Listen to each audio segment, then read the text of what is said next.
Hi guys! Luto po tayo ng sabaw na isda. Ayan po yan, yung isda. Ayan. Tapos lalagyan po namin ng okra at saka ito, pangalan nito, pusa. Tapos may sibuyas, may kamatis, may bell pepper, may siling green at saka luya. Ayan. And then, malunggay, my favorite, malunggay. Yehey!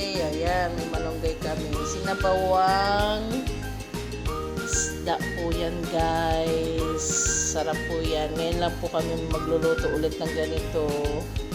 Magsasabaw kami ni ate. Hindi lang puro manok. Yan. Si ate po magluluto yan. Thank you guys for watching. Pa-subscribe and pa-like po yung aking YouTube channel, Demlyn Vlog. Pa-comment na din po, papindot po yung notification bell para lagi po kayong update sa aking video. Salamat guys. Thank you Lord.